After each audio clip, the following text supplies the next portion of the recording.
안녕하세요. 좋은 하루 보내세요. 저희 채널이 마음에 드셨다면 좋아요와 구독 부탁드려요. 여러분의 응원이 힘이 된답니다. 자, 이제 실화를 하나 들려드릴게요. 제 아들은 처갓집 식구들 앞에서 저를 망신 주고는 머리나 식히세요 라는 말과 함께 저를 수영장으로 밀어 넣었습니다. 모두가 웃었지만 1시간 뒤 저는 모두를 침묵하게 만드는 일을 했습니다. 저는 매일 아침 5시 반에 일어납니다. 주말에도 예외는 없죠. 이건 습관이라기보다 수십 년간의 발굴 작업으로 몸에 밴 것입니다. 해가 뜨기 시작할 때, 아직 햇볕이 뜨겁지 않을 때 땅을 파야 했으니까요. 몸이 알아서 그 시간이 되면 일어나야 한다고 기억하는 겁니다. 하지만 정신은 아직 더 누워있고 싶어 하죠. 창밖은 아직 어둡습니다. 저는 침대 가장자리에 앉아 정신을 가다듬습니다. 하루의 첫 번째 시련은 2발로 서는 것, 그것도 그냥 서는 것이 아니라 제대로 서는 것입니다. 먼저 덜 아픈 오른발을 내디디고 조심스럽게 왼발을 끌어당깁니다. 침대 옆 협탁에는 지팡이가 있습니다. 이제는 지팡이 없이는 다니지 못합니다. 언젠가 안동에서 산 매끄럽고 따뜻한 감촉이 손에 익은 나무 지팡이죠. 처음에는 장난감처럼 짚고 다녔지만 이제는 제 팔의 연장선이나 다름없습니다. 천천히 화장실로 향합니다. 고작 몇 걸음이지만 한 걸음 한 걸음이 고역입니다. 예전에는 배낭과 도구를 메고 사구 위를 몇 킬로미터씩 걸을 수도 있었는데 지금은 세면대까지 가는 걸음수를 세고 있습니다. 하지만 불평하지는 않습니다. 걷고 있다는 것만으로도 중요하니까요.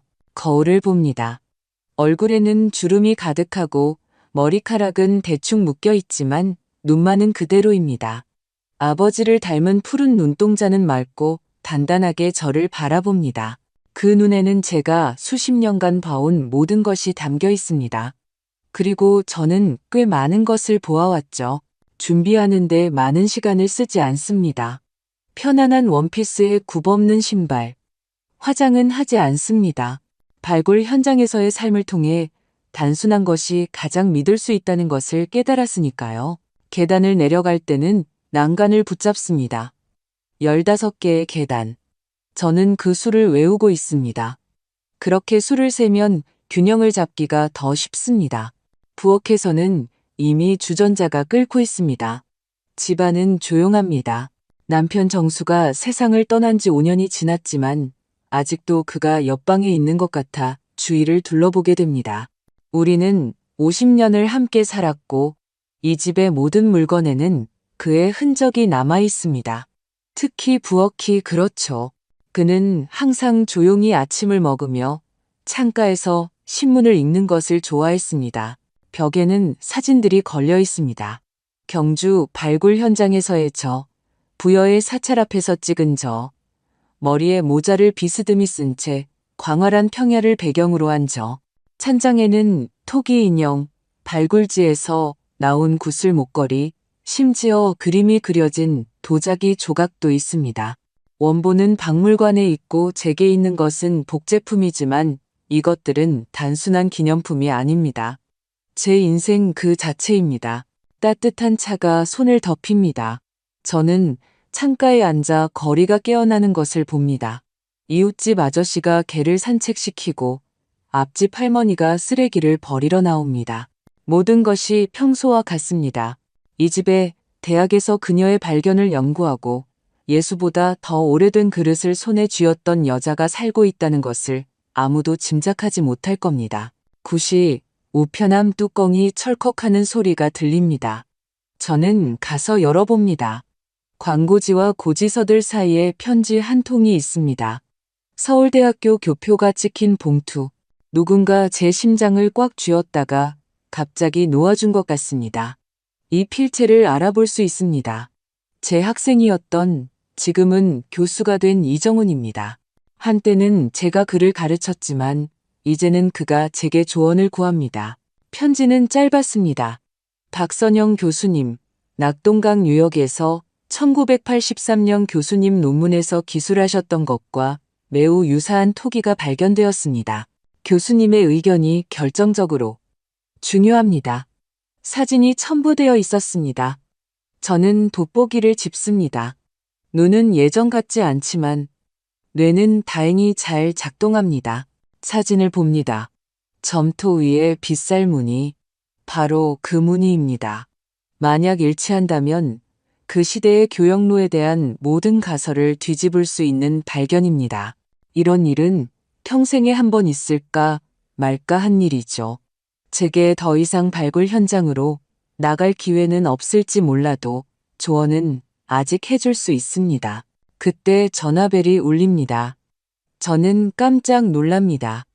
발굴 현장에서의 세월은 예기치 않은 소리에 대한 경계심을 갖게 했습니다. 뱀이거나 붕괴 사고거나 엄마, 집에 계세요? 하나뿐인 아들, 민준이의 목소리입니다. 제가 견디기 힘든 그 특유의 거만한 태도로 말합니다. 마치 어머니가 아니라 옆집 할머니에게 말하는 것처럼요. 아니, 설악산에 와 있다. 당연히 집에 있지. 제가 퉁명스럽게 말합니다.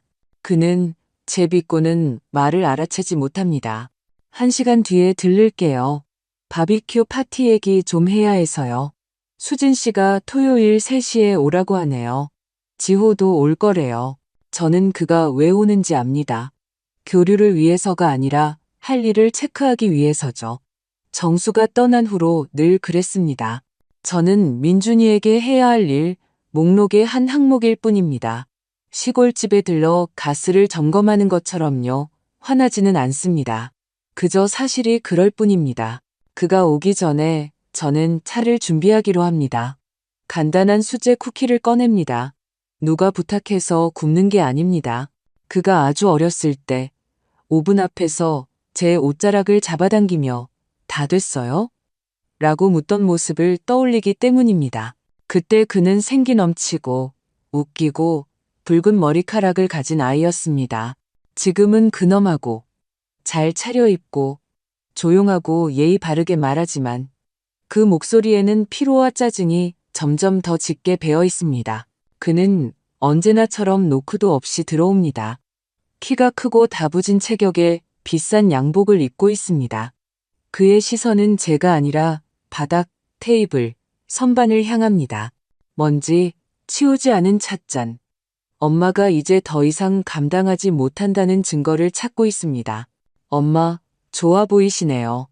그는 눈도 마주치지 않고 의례적인 말을 던집니다. 앉아라. 차 마셔. 설탕은 넣지 않았어. 마치 제가 언제 설탕을 넣은 적이라도 있었던 것처럼 말합니다. 우리는 안 씁니다. 그는 소파 가장자리에 마치 금방이라도 일어설 것처럼 앉고 저는 팔걸이가 있는 푹신한 제 안락의자에 앉습니다. 일어설 때 도움이 되는 익숙한 의자입니다. 수진 씨가 엄마가 토요일에 꼭 오셨으면 한대요. 지호도 올 거고요. 오랫동안 못 봤잖아요. 물론 그러고 싶겠지. 제가 차분하게 말합니다. 내가 나타나기만을 기다리고 있겠지. 그는 얼굴을 찡그립니다. 제가 농담 없이 쏘아붙이는 것을 싫어합니다. 농담 아니에요, 엄마. 정말 기뻐할 거예요. 그럼 나한테 매달 전화하는 걸 보면 알지. 그는 못 들은 척합니다. 3시에 올 거예요. 2시 반에 제가 모시러 갈게요. 아무것도 가져오실 필요 없어요. 그는 이 말을 재빨리 덧붙입니다. 지난번에 제가 직접 만든 체리파이를 가져갔을 때 그의 아내 유진이 조심스럽게 옆으로 치워두었던 것을 기억하기 때문입니다. 성분을 알 수 없잖아요. 사람들 앞에서 그렇게 말했죠. 사실 오늘 편지를 받았어. 그는 눈썹을 치켜 올립니다. 서울대에서 정훈이한테서. 내 학생이었던 거 기억하니? 지금은 교수야. 그는 건성으로 고개를 끄덕입니다. 이미 기억하지 못하거나 그런 척하는 거겠죠. 내가 80년대에 기술했던 것과 비슷한 토기를 찾았대. 조언을 구하더구나. 또 웬 뼈조각이나 파편이군요. 그가 비웃습니다. 저는 반응하지 않습니다. 그 파편들은 부족들 간의 교역 관계를 증명할 수 있는 증거가 될지도 몰라. 그는 시계를 봅니다. 엄마, 토요일에 정말 오실 수 있는 거죠? 갈 수 있어. 잘 됐네요. 지호가 기뻐할 거예요. 그런데 뭐 필요한 거 있으세요? 그가 지나가듯 묻습니다. 저는 압니다. 아니라고 대답해야 한다는 것을. 그 외의 대답은 이 의식을 깨뜨립니다. 보청기 배터리만. 그는 얼굴을 찡그립니다. 오늘은 안 되겠는데. 미팅이 있어서 내일이나 아니면 인터넷으로 주문하세요. 저는 미소 짓습니다. 농담이야. 여분 있어. 물론 거짓말입니다. 하지만 그가 한숨을 쉬며 초조하게 시간을 확인하고 엄마가 또 뭔가를 요구한다고 생각하는 모습을 보고 싶지 않습니다. 그는 고개를 끄덕이고 제 뺨에 입을 맞추고는 나갑니다. 제 기분이 어떤지는 묻지도 않고 마치 사무실을 나서는 회사원처럼 그냥 떠나버립니다. 문이 닫히고 집은 다시 정적으로 가득 찹니다. 이미 오래전에 꺼진 주전자 소리가 들리는 듯합니다. 저는 다시 안락 의자에 앉아 편지와 점토 위에 빗살문의 사진을 집어듭니다. 마치 제가 한때 읽었고 지금은 수십 년 만에 만난 오랜 친구의 목소리처럼 알아볼 수 있는 시대의 필체입니다. 돋보기를 꺼내 다시 한번 살펴보고 손가락 끝으로 사진을 조심스럽게 쓸어봅니다. 누군가 기억해 주었다는 것, 그냥 의례적으로 전화한 것이 아니라 내 의견이 필요해서 편지를 썼다는 사실에 대해 생각합니다. 사진을 들여다보는 동안 머릿속에 정수가 떠오릅니다. 셔츠를 풀어헤친 채 발굴 구덩이 옆에 서 있던 모습. 머리카락은 온통 흙투성이었지만 아이처럼 행복해 보였죠. 한때 우리는 진정한 팀이었습니다. 아들은 텐트 옆에서 자랐고 우리 사이를 뛰어다녔습니다. 어렸을 때는 나도 고고학자가 될 거야 라고 말했죠. 그러다 뭔가가 변했습니다. 그는 우리와 우리의 직업, 우리의 삶을 부끄러워하기 시작했습니다. 친구들에게는 부모님이 박물관에서 일한다고 말했습니다. 발굴이라는 단어가 그에게는 가난, 더러움, 비정상적인 것으로 들렸기 때문입니다. 지금 그는 성공했습니다. 양복, 차, 완벽하게 스타일링한 아내, 모든 것이 남들처럼 갖춰져 있습니다. 그리고 저는 찬장 대신 유물 상자가 있고 별장 대신 경주 근처에 들판이 있는 엄마. 그래도 저는 그를 위해 쿠키를 굽습니다. 어쨌든 제 아들이니까요. 토요일은 너무 빨리 왔습니다. 아침부터 불안했습니다. 날씨 때문은 아니었습니다. 창밖은 평범한 6월의 무더위였지만 가슴속이 무겁게 짓눌렸습니다. 육체적인 것이 아니라 다른 종류의 느낌이었죠. 이런 기분은 발굴 현장에서 중요한 발견을 앞두거나 불행이 닥치기 전에만 느껴봤습니다. 경험이 말해주고 있었습니다. 이유 없이 불안하다면 분명 이유가 있는 것이다. 단지 내가 아직 보지 못할 뿐이다. 저는 옷장을 열어 푸른색면 원피스를 골랐습니다. 화려하진 않지만 격식 있는 옷. 편안함이 무엇보다 중요했습니다. 브로치를 달 때 손가락이 떨렸습니다. 정수가 우리의 30주년 결혼기념일에 선물해 준 것이었습니다. 옥이 밝힌 은으로 만든 봉황 문양 브로치. 우리가 함께 발견한 유물의 복제품이었죠. 저는 항상 중요한 행사에 이것을 착용했습니다. 정확히 2시 30분. 민준이가 시계처럼 정확하게 도착했습니다. 그는 들어오지도 않고 문을 열었습니다. 준비 다 되셨어요? 내 생각은 어떤데? 제가 가방을 들고 미소 지었습니다. 가방 안에는 예나를 위한 선물인 오르골이 들어있었습니다. 제가 직접 수리하고 그 안에 여러 나라, 여러 시대의 발굴 현장에서 가져온 다채로운 조약돌들을 넣어두었습니다. 4살짜리 아이에게는 그저 돌멩이일 뿐이겠지만 언젠가는 할머니가 말 그대로 역사를 남겨주었다는 것을 이해하게 될지도 모릅니다. 오는 내내 그는 평소와 같았습니다. 짧은 대답, 길을 향한 시선. 제게는 단 한 번의 질문도 없었습니다. 제가 정훈 교수의 편지와 그 토기에 대해 이야기하려 하자 그는 고개를 끄덕이며 대단하네요라고 말하고는 즉시 화제를 돌렸습니다. 마치 새 벽지 컬렉션에 대한 이야기를 들은 것처럼요. 수진 씨네 집은 현대적인 꿈의 복제품이었습니다. 잔디밭, 아이들 놀이터, 2층짜리 건물, 그리고 억지 미소. 모든 것이 아름다웠지만 모든 것이 개성 없었습니다. 우리가 도착했을 때 주차 공간이 부족해 차들이 이웃집 마당까지 늘어서 있는 것을 보았습니다. 파티는 이미 한창이었습니다. 민준이는 제가 내리는 것을 도왔습니다. 거칠고 부드러움이 없었습니다. 그의 손길은 배려가 아니라 제가 혹시라도 넘어져 파티를 망칠까봐 두려워하는 것이었습니다. 엄마, 제발 발굴 얘기는 너무 길게 하지 마세요. 그가 조용히 속삭였습니다. 여긴 평범한 사람들이지 학자들이 아니에요. 마치 제가 박물관 전시품이라도 되는 것처럼요.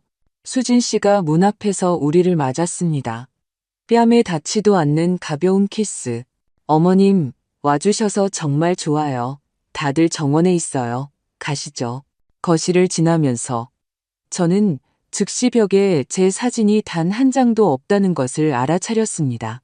오직 수진 씨 부모님의 사진, 결혼 사진, 어떤 마케팅 대회에서 받은 상장들 뿐이었습니다.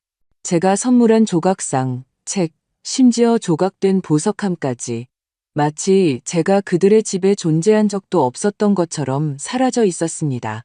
정원은 분주했습니다. 아이들은 잔디 위를 뛰어다니고 어른들은 라탄 의자에 앉아 휴가, 정치, 이웃의 세차에 대해 이야기하고 있었습니다. 수진 씨 남편은 그릴 옆에서 맥주를 든 남자들과 함께 있었습니다. 민준이의 아내 유진은 여자들 사이에 앉아 있다가 저를 보고 고개를 끄덕였지만 대화를 멈추지는 않았습니다. 저는 지호를 스피커 옆에서 바로 발견했습니다. 음악을 조절하고 있었죠? 그는 손을 흔들며 미소 지었지만 다가오지는 않았습니다. 저는 간신히 가까운 빈 의자에 앉았습니다.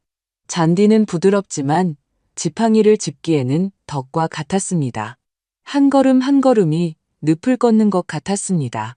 자리에 앉아 원피스를 정돈하고 예나를 바라보았습니다. 그녀는 다른 아이들과 함께 먼 구석에서 놀고 있었습니다.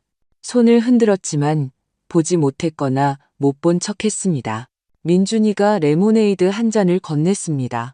흘리지 마세요.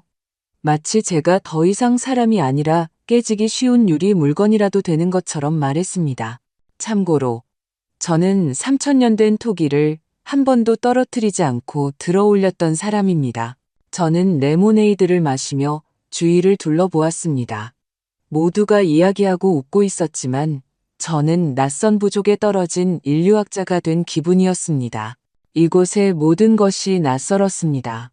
말투, 몸짓, 대화 주제, 저는 듣고 있었지만 아무것도 이해하지 못했습니다. 그때 지호가 접시를 들고 옆에 앉아 조용히 말했습니다.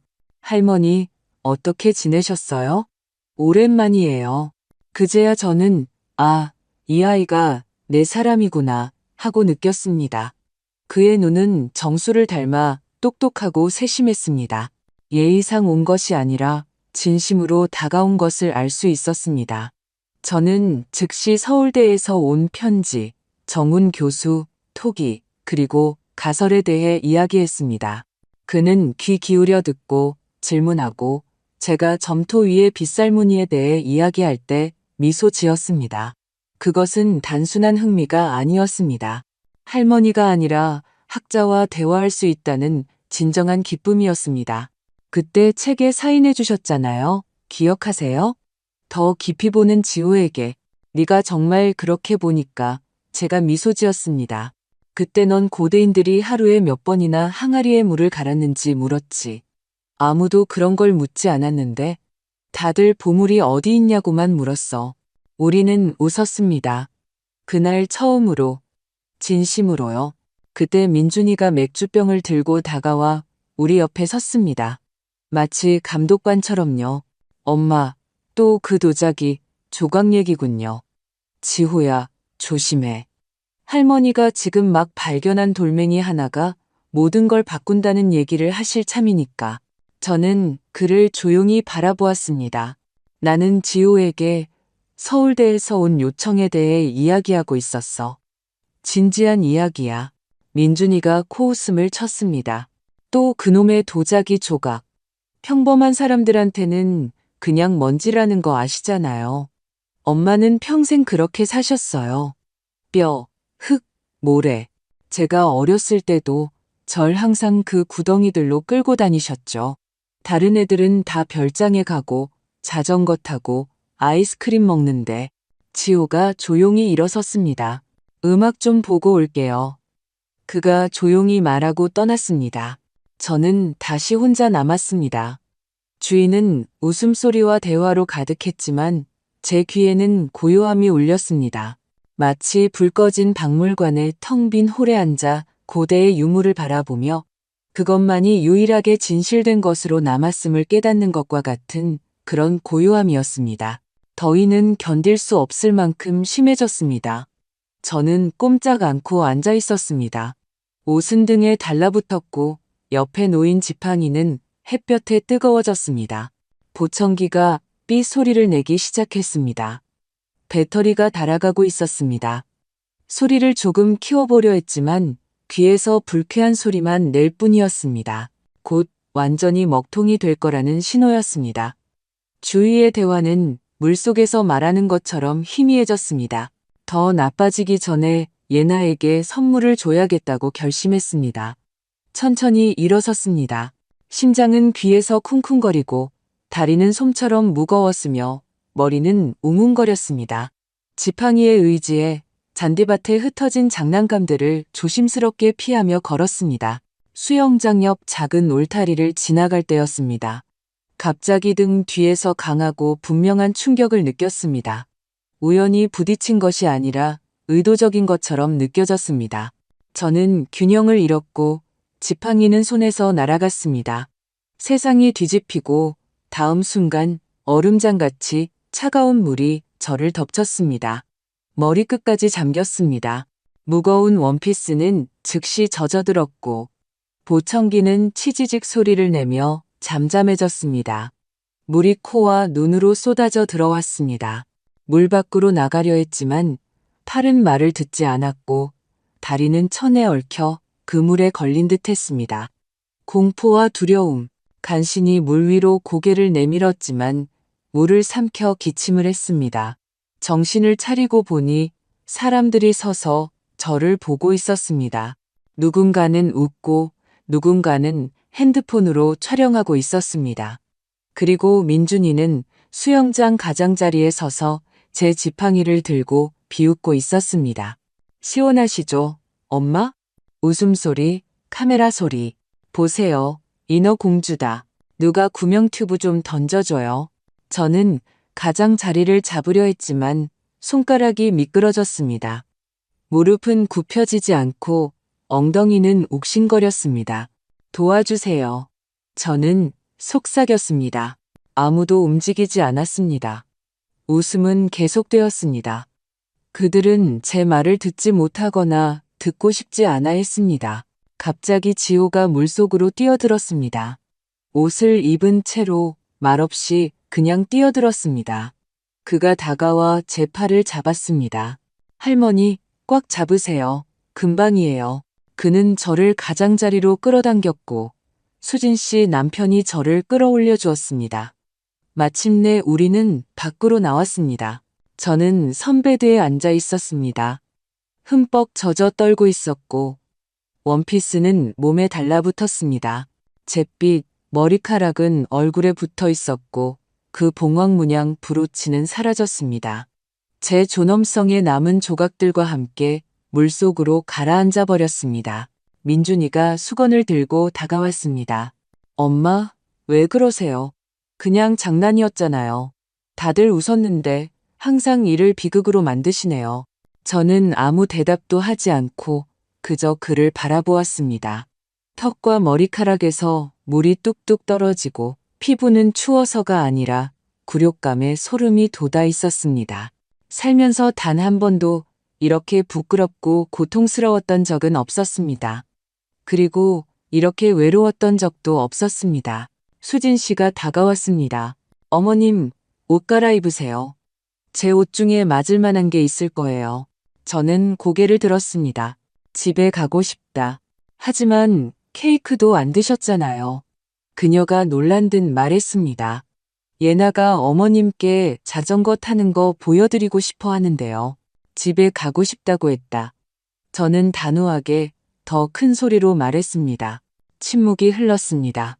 순간 모두가 조용해졌습니다. 마치 갑자기 저를 할머니가 아니라 방금 수영장에서 나와 물에 젖어 떨며 떠나고 싶어 하는 늙은 여자로 본 것 같았습니다. 제가 모셔다 드릴게요. 지호가 조용히 말했습니다. 저도 젖었으니까요. 아니, 내가 할게. 민준이가 끼어들었습니다. 그는 저를 마치 짐짝처럼 자기가 옮기겠다는 듯이 말했습니다. 저는 떨면서 있었습니다. 지호가 제 지팡이를 건네주었습니다. 축축하고 미끄러웠습니다. 저는 그것을 받아들었습니다. 민준이는 뒤도 돌아보지 않고 앞서 걸었습니다. 우리는 천천히 마당을 가로질렀습니다. 한 걸음 한 걸음이 고통이었습니다. 아이들 놀이터 근처에서 예나가 우리를 멈춰 세웠습니다. 할머니, 왜 젖었어요? 저는 멈춰 서서 할 수 있는 한 미소를 지었습니다. 물에 빠졌단다. 아가야, 괜찮아. 인어공주 같아요? 그녀가 순진하게 물었습니다. 아주 늙은 인어공주란다. 민준이가 저 대신 대답하고는 가식적으로 웃었습니다. 지호는 그를 책망하는 눈으로 쳐다보았지만 아무 말도 하지 않았습니다. 차에 다다랐을 때 저는 타려고 했지만 지호가 말했습니다. 잠시만요. 시트가 젖지 않게 수건 가져올게요. 됐어. 민준이가 손을 내저었습니다. 차가 유리도 아니고 저는 앉았습니다. 옷이 즉시 시트를 적셨습니다. 차갑고 축축하고 어색했습니다. 지호가 창가로 몸을 숙였습니다. 할머니, 내일 전화 드릴게요. 괜찮으신지 확인할게요. 저는 고개를 끄덕였습니다. 고맙다는 말조차 할 수 없었습니다. 속이 너무 상해서요. 민준이가 시동을 걸었습니다. 우리는 출발했습니다. 저는 창밖을 보았습니다. 누구의 얼굴도 어떤 집도 보고 싶지 않았습니다. 몇 분 후 제가 말했습니다. 히터 좀 켜줘. 6월에 무슨 히터예요? 그가 놀라며 말했습니다. 추우세요? 응, 나 지금 흠뻑 젖었어. 그는 버튼을 눌렀습니다. 엄마, 뭘 그렇게까지 하세요? 그냥 장난이었잖아요. 그냥 웃어넘기셨으면 아무 일도 없었을 거예요. 저는 창밖을 보았습니다. 네가 날 밀었어, 민준아, 내 엄마를. 83세에 관절염도 있고 보청기도 낀 엄마를. 또 시작이시네요. 그가 고개를 저었습니다. 그냥 장난이었다고요. 그래요, 좀 밀었죠. 수영장도 얕았잖아요. 발목까지 오는 깊이였는데. 부딪힐 수도 있었어. 빠져 죽을 수도 있었고. 보청기는 망가졌고. 난 아프다고. 또 드라마를 쓰시네요. 항상 그러셨잖아요. 어렸을 때도 제 생일에 경주에서 가져오신 그 유물 깨뜨리셨잖아요. 기억나세요? 저는 눈을 질끈 감았습니다. 그 유물은 신라시대 거였어. 거보세요. 또 아들보다 그 도자기 조각이 더 중요하죠. 그가 코웃음을 치며 모퉁이를 돌았습니다. 새 보청기 사드릴게요. 왜 그렇게 화를 내세요? 저는 침묵했습니다. 창밖으로 똑같은 집들이 똑같은 삶과 함께 스쳐 지나가는 것을 보았습니다. 몇 분 후 우리는 제 집 앞에 도착했습니다. 민준이는 시동을 끄지 않았습니다. 집에 들어오지 않겠다는 뜻을 분명히 했습니다. 혼자 들어가실 수 있죠? 언제나처럼. 저는 대답했습니다. 저는 내렸습니다. 차 문이 쾅 닫히고 그는 즉시 떠났습니다. 저는 현관 앞에 서 있었습니다. 젖고 춥고 지쳐 있었습니다. 그리고 그 순간 아주 오랜만에 처음으로 생각했습니다. 내가 도대체 이 모든 것을 왜 견디고 있는 거지? 그 파티 후 3일 동안 저는 거의 침대에서 일어나지 못했습니다. 첫날 저녁부터 열이 올랐고 뼈마디는 누가 렌치로 관절을 조이는 것처럼 쑤셨습니다. 머리는 불덩이 같았고 손은 너무 떨려서 찻잔을 들기도 힘들었습니다. 저는 이불을 턱 밑까지 덮고 다리를 구부린 채 누워 있었습니다. 기침약 사탕보다 더 메스꺼운 생각들이 머릿속을 맴돌았습니다. 수치심, 고통, 외로움, 그것들과 함께 잠이 들었습니다. 아침에는 가슴 통증을 동반한 기침이 시작되었습니다. 둔하고 축축한 감기의 징후였습니다. 하지만 83세에게 감기는 재채기 몇 번 하고 끝나는 것이 아닙니다. 그것은 마치 발굴 현장에서의 모래 폭풍과 같았습니다. 다만 얼굴에 쏟아지는 것이 모래가 아니라 자신의 나약함이라는 점이 달랐죠. 저는 의사에게 전화하지 않았습니다.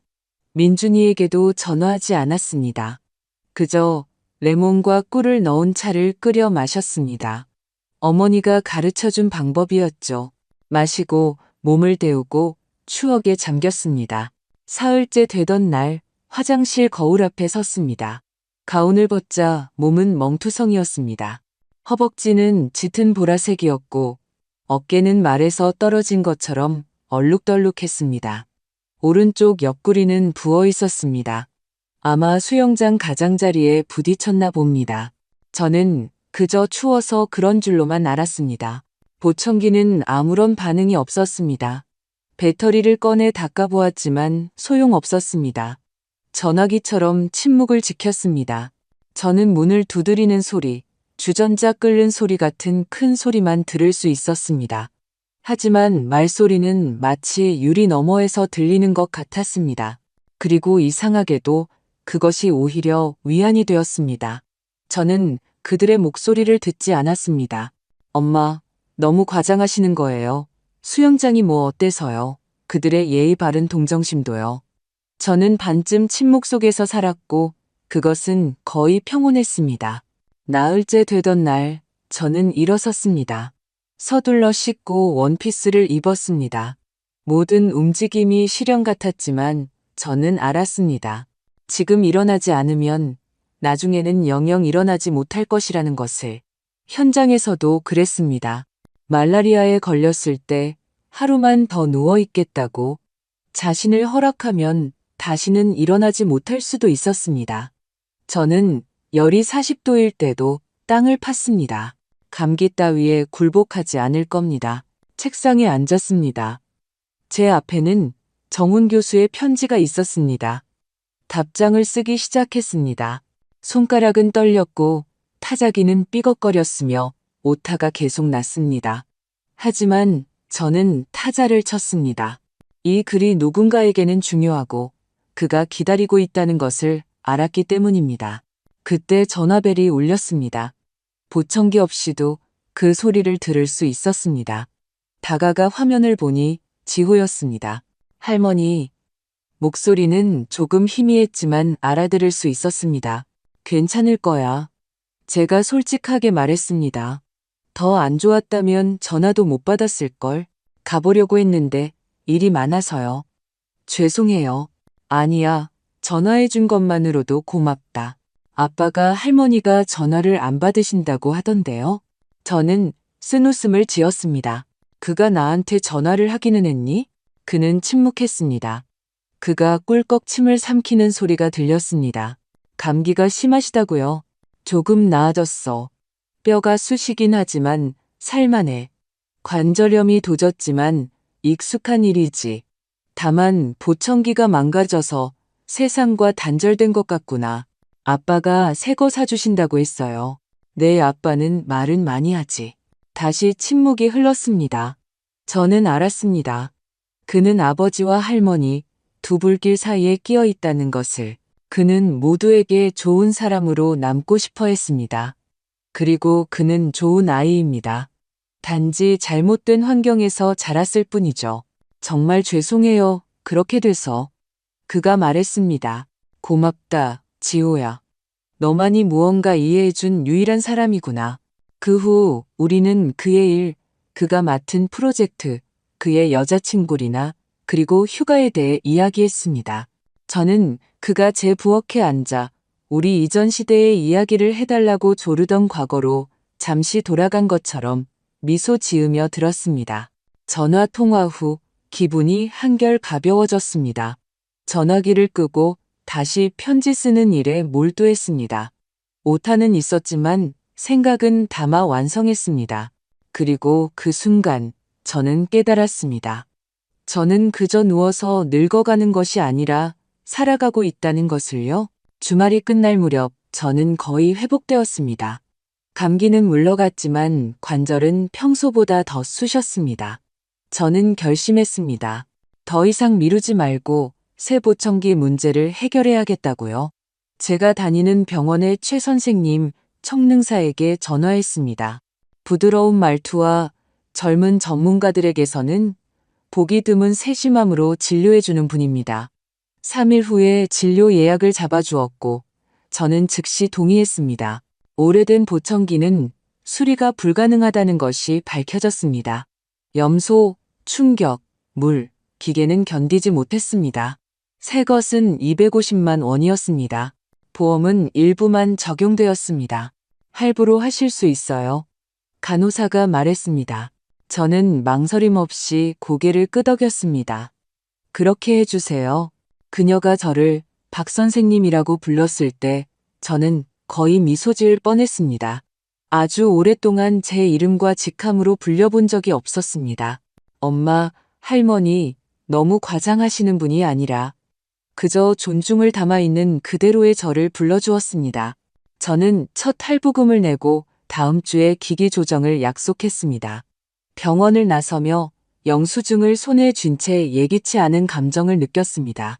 저는 해냈습니다.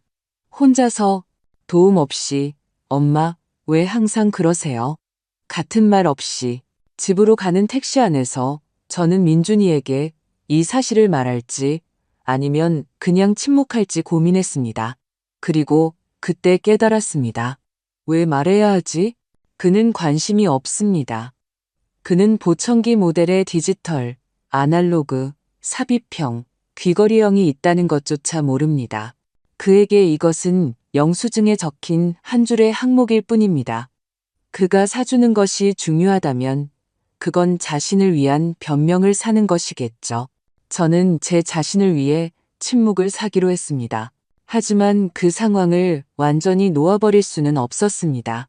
등 뒤에서의 충격, 웃음소리, 젖은 원피스, 침묵, 그리고 더 이상 사람이 아니라 농담거리가 된 듯한 그 느낌이 제 안에 자리 잡고 있었습니다. 며칠 뒤 일요일 아침 초인종이 울렸습니다. 저는 지팡이를 짚고 천천히 걸어가 문을 열었습니다. 문 앞에는 민준이가 서 있었습니다. 손에는 종이 봉투가 들려 있었습니다. 좋아하시는 시나몬 롤 사왔어요. 이것이 그의 사과 방식이었습니다.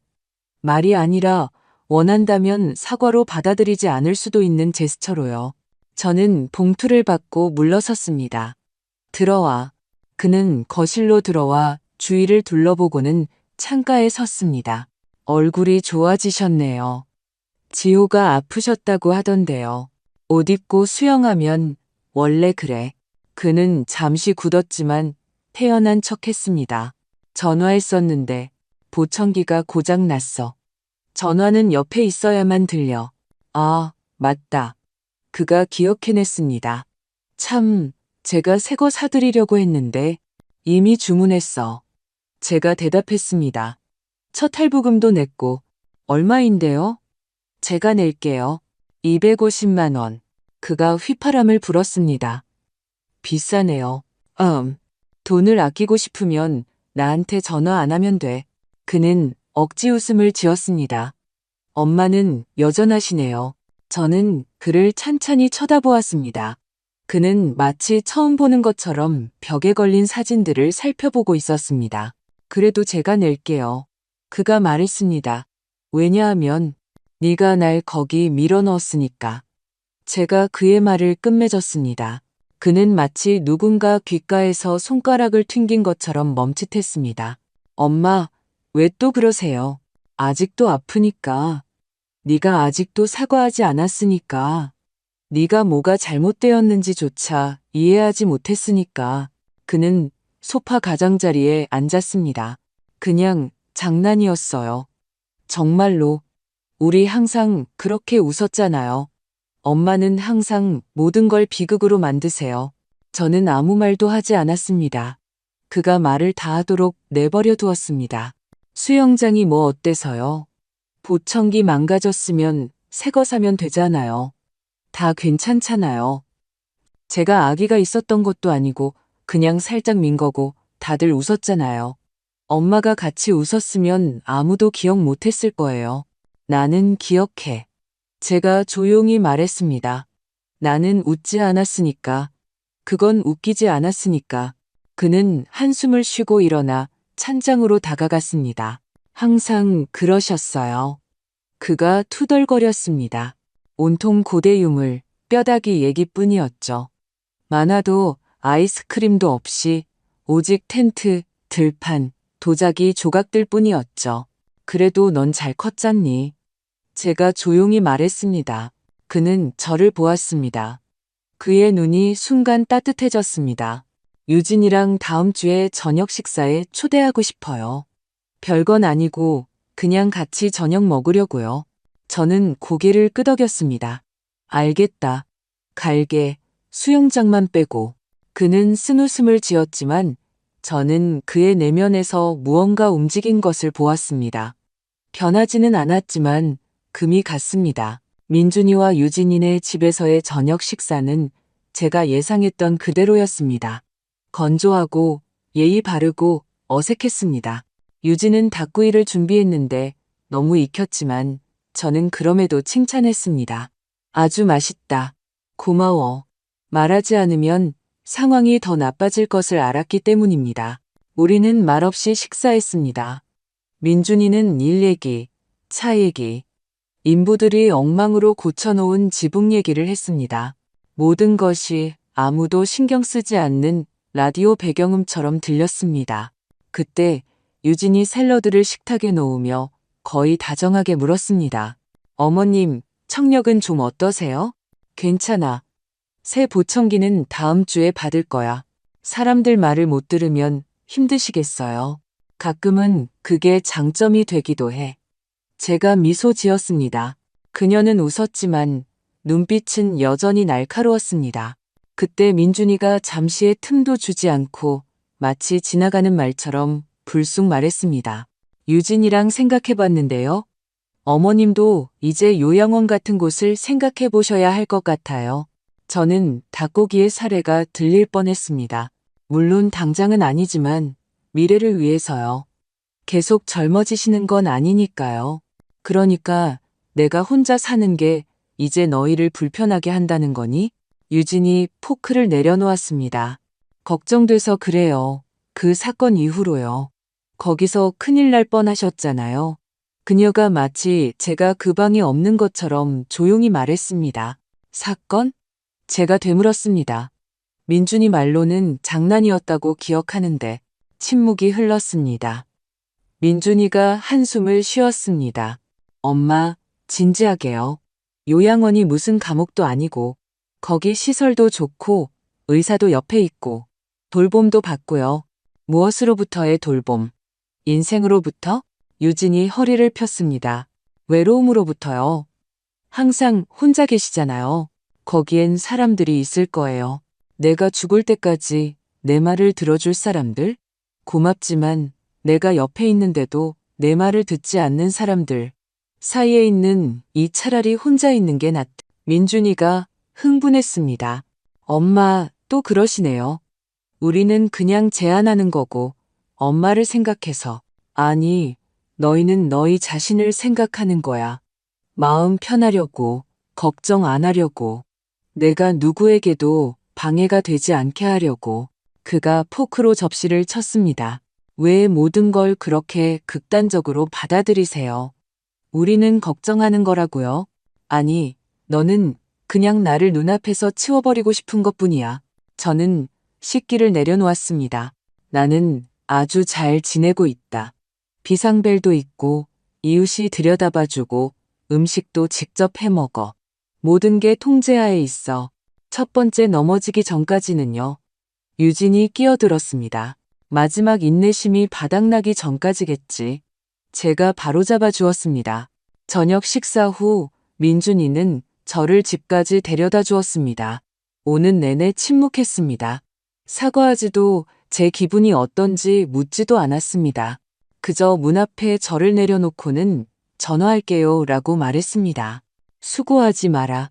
저는 문을 닫고 들어섰습니다. 그리고 아주 오랜만에 처음으로 안도감을 느꼈습니다.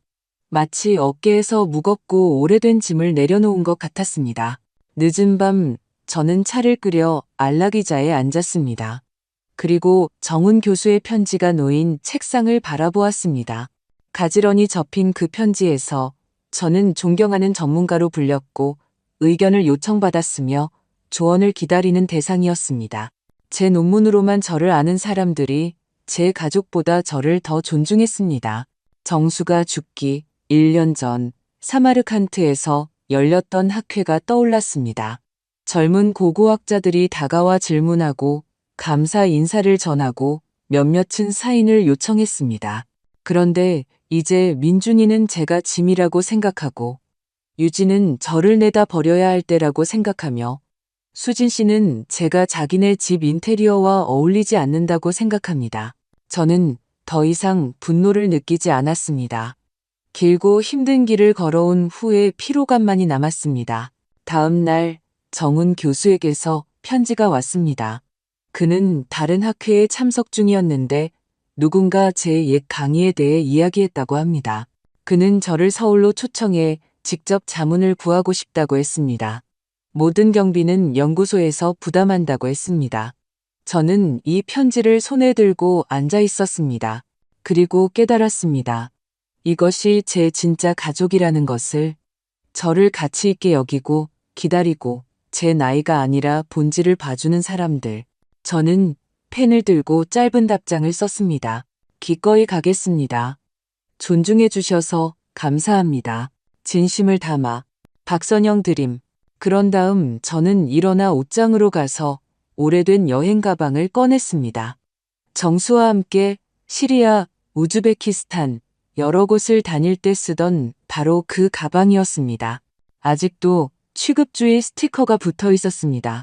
그 안에 간단한 옷가지, 따뜻한 코트, 메모가 담긴 폴더, 그리고 고대 무덤 입구에서 정수와 함께 찍은 웃는 사진을 넣었습니다. 짐을 싸는 동안 제 마음은 평온했습니다. 마치 마침내 모든 것이 제자리를 찾은 것 같았습니다. 예나의 초대장은 수요일에 도착했습니다. 분홍색의 반짝이가 붙어 있고 표지에는 왕관을 쓴 공주가 그려져 있었습니다. 그리고 그 아래에는 정갈한 글씨체로 예나의 5번째 생일을 축하합니다. 라고 적혀 있었습니다. 맨 아래에는 수진 씨의 손글씨로 어머님 와주시면 정말 기쁠 거예요. 라고 덧붙여져 있었습니다. 저는 초대장을 정훈 교수의 편지 옆에 놓았습니다. 한쪽에는 스티커가 붙은 판지, 가식적인 예의, 카메라를 향한 미소. 다른 한쪽에는 학문적 관심, 존중, 진정한 일. 생일 파티는 12일, 박물관 강연은 15일로 예정되어 있었습니다. 이론적으로는 둘 다 갈 수 있었지만 저는 알았습니다. 감당할 수 없다는 것을. 제 나이에는 기력이 부족해서가 아니라 그 기력을 어디에 쓸지 선택해야 하기 때문입니다. 아이들 생일 파티에 가는 것은 또다시 그들의 질책하는 시선. 억지스러운 할머니 역할. 넘어질까 안 넘어질까. 엿보는 눈초리를 견뎌야 한다는 것을 의미했습니다. 그리고 그 후에는 저혈압, 다리 통증, 두통으로 일주일을 알아야 할 것입니다. 저는 선택을 했습니다. 수진 씨에게 짧은 메시지를 보냈습니다. 수진 씨, 안타깝게도 집안 사정으로 파티에 참석하기 어렵게 되었어요. 예나에게 축하한다고 전해주세요. 선영. 같은 날 박물관에서 이메일이 왔습니다. 박선영 교수님. 교수님의 강연이 엄청난 관심을 불러일으켰습니다. 저희는 강연뿐만 아니라 교수님의 업적을 조명하는 일일 심포지엄을 개최하기로 결정했습니다. 여러 대학의 교수님들께서 참석을 확정하셨습니다. 와주시면 정말 기쁘겠습니다. 저는 이 이메일을 읽으며 마음속에서 무언가 밝은 것이 오랫동안 짓눌렸던 어깨가 펴지는 것처럼 펼쳐지는 것을 느꼈습니다. 할머니도 늙은 엄마도 아닌 박선영 박사, 권위 있는 참석자, 한 명의 인격체.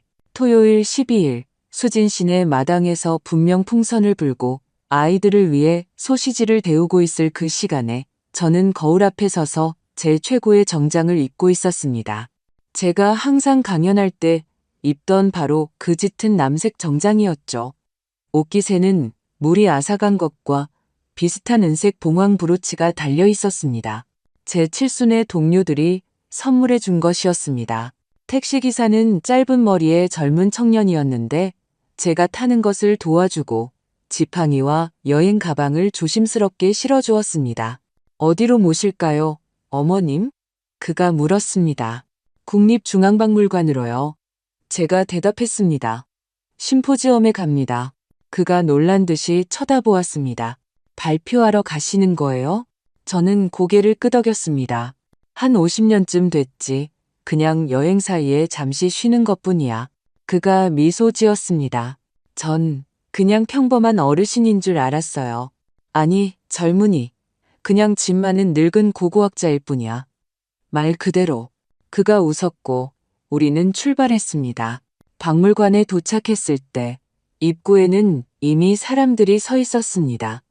명찰을 단 사람, 노트를 든 사람. 저는 얼굴들을 알아볼 수 있었습니다. 교수들, 예전 학생들, 젊은 연구자들. 그리고 제가 안으로 들어서자 홀의 모든 사람들이 일어섰습니다. 박수 소리가 터져 나왔습니다. 의례적인 것이 아니라 진심에서 우러나오는 따뜻하고 생생한 박수였습니다. 저는 문득 깨달았습니다.